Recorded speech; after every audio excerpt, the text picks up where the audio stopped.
Coba kita jumpa lagi di kanal saya, Perspektif Andre Vincent Penas.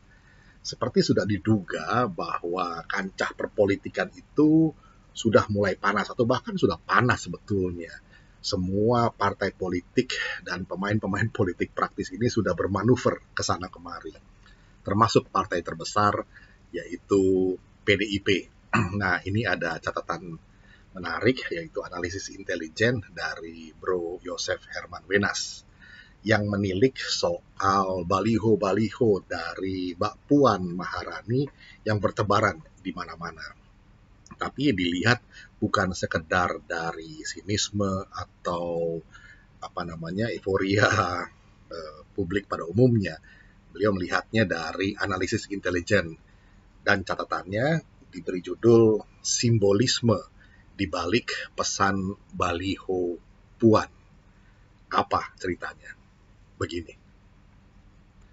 Sahabat, tanggapan orang-orang terhadap gejala baliho dan billboard Puan Maharani yang ada di mana-mana belakangan ini kebanyakan sinis. Baliho itu beda dengan billboard. Namun, untuk efisiensi penulisan, Bro Yosef Herman Wenas menggunakan kata baliho saja di sini, yang maksudnya merujuk kepada kedua benda itu. Observasi terhadap sinisme publik di dalam disiplin public relations disebut tone analysis, yaitu dengan cara menganalisis komentar-komentar publik terhadap suatu peristiwa. Kemudian dipilah-pilah ke dalam 3 kategori, positif, netral, atau negatif. Sahabat, tentu saja yang netral ada, yang positif juga ada. Tetapi kedua kategori ini jauh lebih sedikit. Tetapi saya tidak tertarik untuk masuk ke dalam sinisme ataupun antusiasme publik itu. Saya ingin membahas fakta-faktanya saja dan melihat ada manuver politik apa di balik below the line campaign Puan Maharani ini. Sejauh ini, salah satu dari sedikit penjelasan lengkap terkait gejala ini adalah yang diberikan oleh Pak Bambang Wuryanto dalam kapasitasnya sebagai Ketua DPD PDIP Bidang Pemenangan Pemilu. Jadi, berdasarkan narasumber yang valid dan terpercaya. Sahabat, fakta-faktanya begini. Briefing pemasangan baliho dilakukan pada hari Jumat 18 Juni 2021, bertempat di ruang KK2 Gedung Nusantara DPR RI, Jakarta. Selain Pak Bambang Wuryanto yang juga duduk di podium pengarah adalah Ketua Fraksi PDIP, Bapak Utut Adianto, dan Mbak Puan Maharani sendiri. Pemasangan baliho menjadi tanggung jawab anggota fraksi PDIP DPR RI di daerah pemilihan atau dapilnya masing-masing. Di beberapa dapil di mana PDIP tidak memiliki kursi DPR RI, baliho dipasang oleh Dewan Pimpinan Daerah atau DPD dan anggota fraksi DPRD setempat. Biayanya dipikul secara gotong royong oleh mereka-mereka ini. Kemudian terkait lokasi, ada informasi dari Gage Design, salah satu kontraktor yang ada di Solo, yang mendapatkan pesanan sebanyak 201 titik pemasangan baliho. Titik-titik itu tersebar di Sumatera, Daerah Istimewa Yogyakarta, dan Jawa Tengah. Mayoritas pesanan kepada Gage Design terpusat di Jawa Tengah. Ongkos per titik sekitar 11-12 juta rupiah untuk 1 bulan lama pemasangan. Material, sewa spot, pajak. Sedangkan untuk dapil Sumatera Barat 1, Sumatera Barat 2, Aceh 1, Aceh 2, Gorontalo, dan Nusa Tenggara Barat 2 dipasang oleh DPD dan fraksi PDIP di DPRD setempat. Periode pemasangan baliho adalah 2 bulan, dimulai tanggal 15 Juli hingga 15 September 2021. Bisa sampai 3 bulan karena ada pemilik spot yang tidak bersedia memberikan diskon harga sewa, tapi mau memberikan tambahan waktu pemasangan. Lalu, apa tujuan below the line campaign ini? Nah, seorang peserta rapat, nama dirahasiakan, di ruang KK2 Gedung Nusantara DPR tersebut mengatakan bahwa pemasangan baliho memang terkait kepentingan persiapan Pilpres 2024. Pada kesempatan itu juga dibahas oleh keseluruhan 127 anggota fraksi PDIP yang hadir soal elektabilitas Mbak Puan. Ada 2 desain materi baliho yang diputuskan. Yang pertama, bergambar sosok Mbak Puan Maharani mengenakan kebaya berwarna merah dengan tagline "Kepak Sayap Kebinekaan". Pada desain yang kedua, Mbak Puan Maharani mengenakan tekuluk bye-bye pakaian adat Jambi dengan tagline "Jaga iman, jaga imun, insya Allah aman, amin". Kemudian sekarang baliho-baliho ini sudah tayang di berbagai lokasi. Beberapa juga sudah dicoret-coret warga, ada yang dirobek-robek juga. Dari kacamata politik, Mbak Puan mengenakan kebaya itu merepresentasikan Jawa dengan jumlah konstituen terbesar, 57,29% dari total pemilih. Sedangkan Mbak Puan mengenakan tekuluk bye-bye merepresentasikan luar Jawa, khususnya Sumatera, dengan jumlah konstituen kedua terbesar, 19,51% dari total pemilih. Tetapi selain pesan di balik simbol pakaian adat, ada pesan lain di balik teksnya.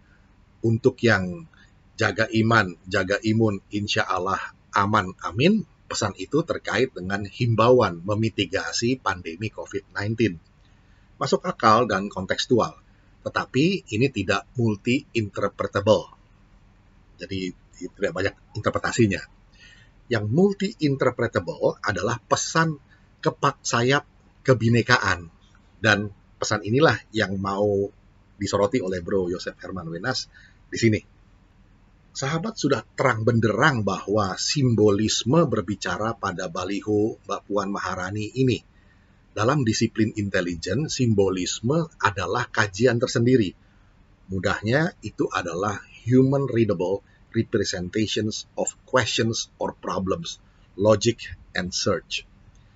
Jadi bukan sejenis klinik atau cocokologi, apalagi khayalan tentang suatu konspirasi yang laku keras di dunia maya itu.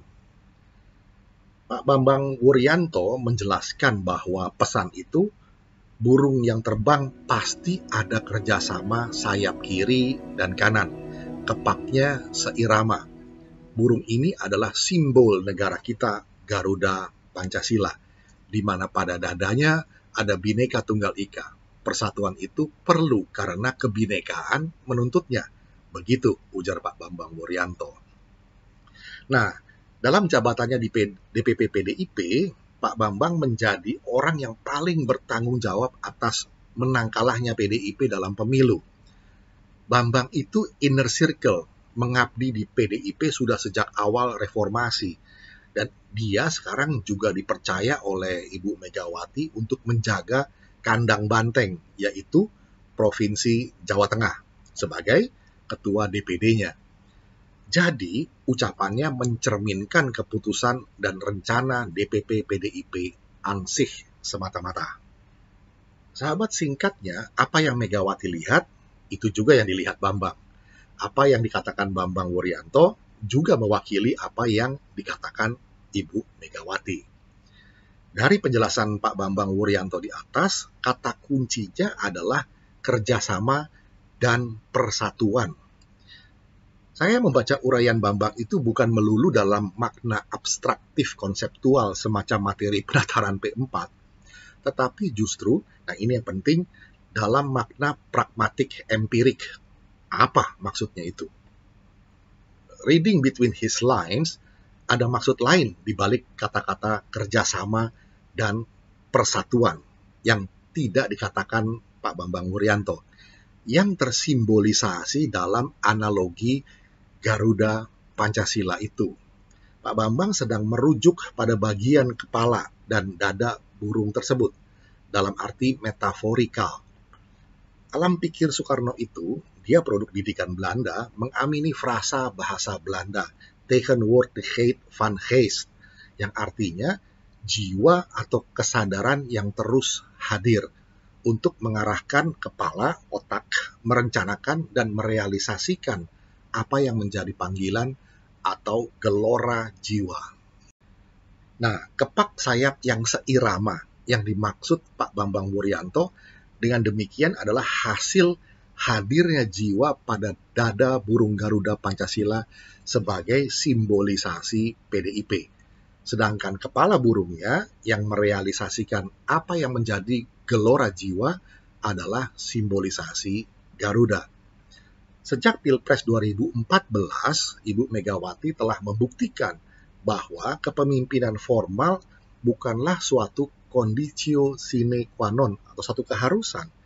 Yang menjadi keharusan adalah bisa menjadi jiwa dalam kepemimpinan permusyawaratan perwakilan. Itu sila keempat. Simbolnya apa? Pala banteng.